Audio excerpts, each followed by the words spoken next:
paying people on welfare today for doing nothing. They're laughing at our society. Because we're all hard-working people, and we're getting laughed at for working every day.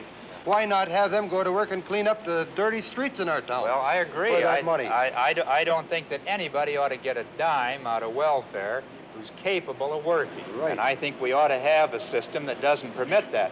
Richard Nixon goes around talking as though I'm some kind of a radical because I believe in guaranteed jobs for people that he's throwing out of work. But he has followed economic policies that have been a disaster for the working people of this country. He said he was going to give us 5 million new jobs. He put 2 million people out of work. He said he was going to cut the welfare rolls. He put 4 million people on welfare.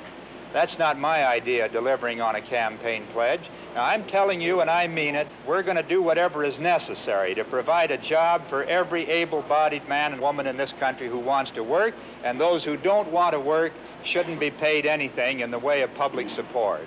Senator, could I ask you a question? What do you think about the people that are retired and on fixed income? There are two problems they have. The retirement income is not as great as it should be. Right. We've got old people living on less than $100 a month. When you see these people trying to make a few dollars stretch over the grocery bill and pay the rent, take care of their medical bills, it almost breaks your heart. They can't do it. Now, one thing we all ought to be interested in, because we're all going to be old someday, is in seeing to it that those retirement benefits, whether it's under Social Security or some other plan, that they're generous enough so that our older people can have some measure of security and decency and dignity. Protection of the Social Security and retirement benefits. I'm for that. Nixon said it was inflationary when we tried to raise the retirement income of the older people. He doesn't think it's inflationary when he helps ITT, but it's inflationary when you help these old people or when you do something for the schools. Where does it end?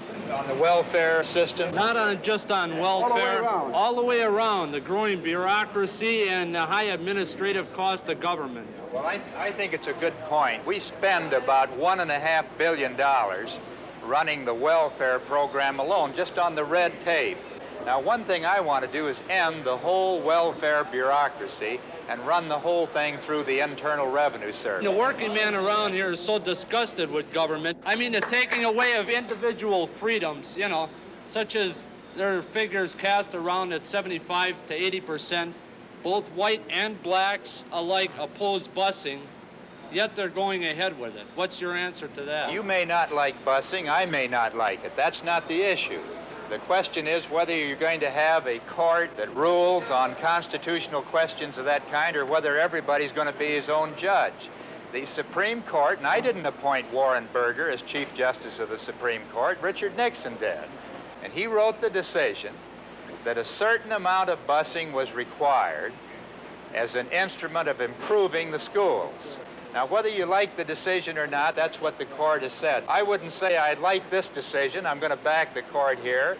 I don't like this decision, I'm going to jerk the rug from under them. If we're going to run a democracy, we've got to respect the court. Because the day may come when you have a case that you'll want to appeal all the way through to the Supreme Court to protect your liberty. That's why we have a judicial system.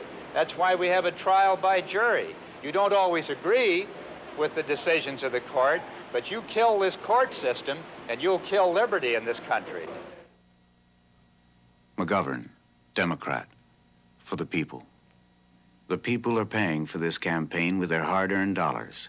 Send what you can to McGovern for President, Washington, D.C.